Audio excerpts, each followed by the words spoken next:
For a day filled with picturesque winding roads, river and mountain views, small towns, and state parks, follow the Skagit River east up the Skagit Valley. On this trip, we'll head east on the South Skagit Highway to the town of Concrete to see the old Henry Thompson Concrete Bridge and Lower Baker Dam. We'll continue east on Highway 20 to Rockport State Park, and then to Howard Miller Steelhead Park in the town of Rockport. On the way back, we'll stop at Sauk Mountain Pottery and Razor State Park for a stroll along the Skagit River. To pick up the South Skagit Highway, head south out of Sedro-Woolley on Highway 9, cross over the Skagit River, and make the first right. Watch for the South Skagit Highway sign.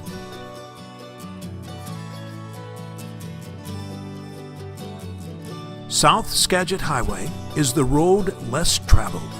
It parallels the Skagit River and is much more picturesque than Highway 20.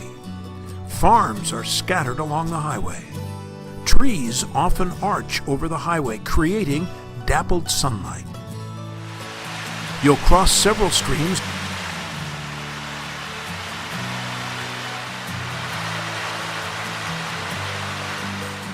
and get numerous views of the Skagit River.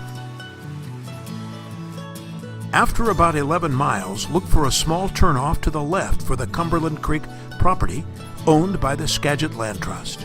Trails lead over the Cumberland Creek and through the property to the Skagit River. Continue east for about 7 miles and you'll see a small parking area on your left. Park and walk up the bridge to see Presentine Creek.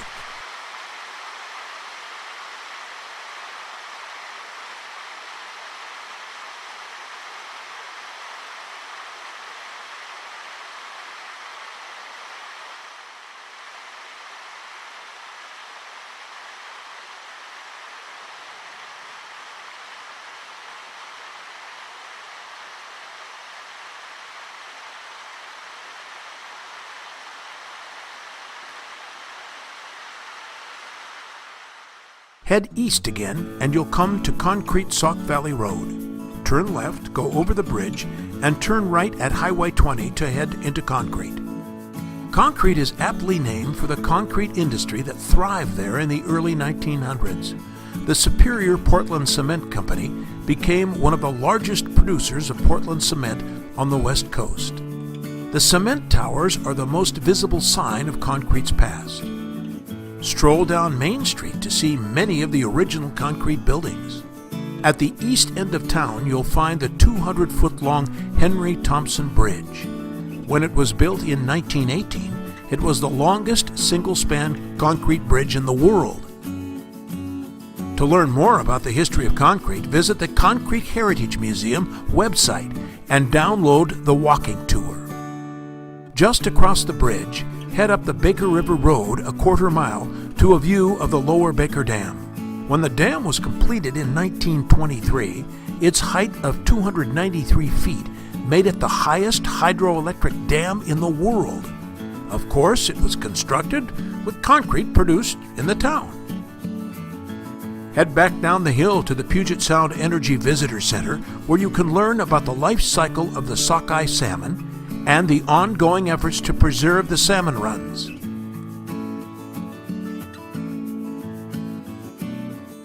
Concrete has several places to eat. Two of my favorites are Cascade Burgers and 5 B's Bakery. Cascade Burgers takes you back to the time of drive-ins, rock and roll, Elvis, hot rods, ponytails, and poodle skirts. Burgers, fries, and milkshakes are the mainstay here, but other fare is offered, even a couple of vegetarian options. Hi, my name is Susan, and I've had Cascade Burgers now for 8.5 years. We have wonderful gourmet burgers and many different varieties of milkshakes.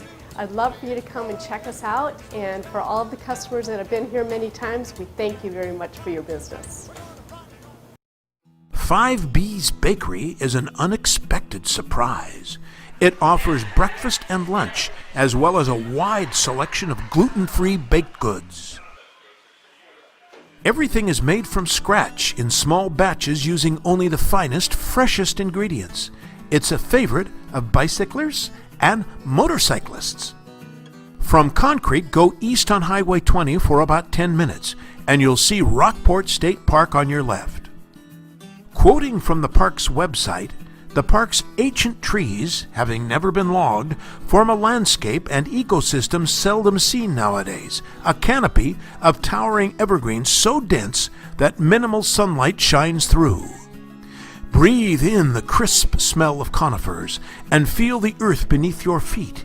Then look up and marvel at the Rockport giants, some more than 250 feet tall. I'm Don Smith. This is Rockport State Park in Rockport, Washington. We're in the middle of a beautiful old growth forest. I'm the senior park aide here, so I get to be the caretaker of this beautiful 670-acre park in the North Cascade foothills. And we're right on the edge of the Skagit River here with this forest that's never been harvested. They were scheduled in 1931 to harvest this park, or this tract, I should say, and what we're told is they made a test cut and surveyed the land and then decided for some reason not to harvest it. This forest is full of old trees that date 350 to 400 years old, and they're Douglas fir primarily, red cedar, western red cedar, and western hemlock, and the Douglas firs especially can be taller than 260 feet in this forest. So right now it's a very popular, a wonderful place to stop. Within minutes of pulling off Highway 20, you can be walking through, 400-year-old, 300-year-old trees and see some massive Douglas fir and cedar trees, and it's a pretty precious forest. People love this park. A few minutes up the road from the park is the town of Rockport and the Howard Miller Steelhead Park.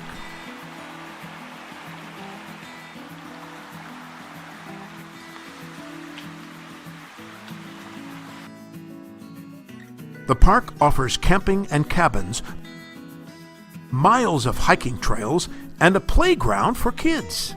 There's an old river ferry that took people across the river before the bridge was constructed. In the winter, numerous eagles make this part of the river their home. This is as far east as we'll go on this trip. Head back west on Highway 20 and look for Sauk Mountain Pottery on your right, a couple of miles past Rockport State Park. Stop in and say hi to Stephen Murray and his wife, Nicola Pearson. More often than not, you'll be greeted by their dogs Pinky and Molly. Stephen has been creating pottery for over 40 years. He crafts the pottery in his studio behind the showroom.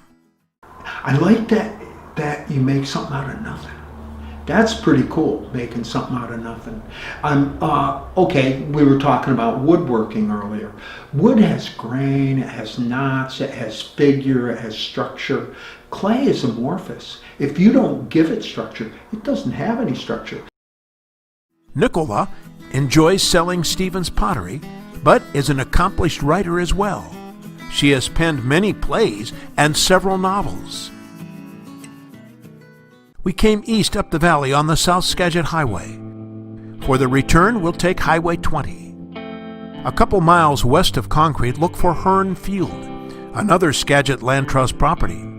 If you're lucky in the late fall and winter, you can see a herd of elk that winters on the property. Go another 5 miles west and look for signs to Racer State Park. Quoting from the park's website, tucked along the Skagit River, Racer State Park offers forested campgrounds, grassy fields, Cascade foothills,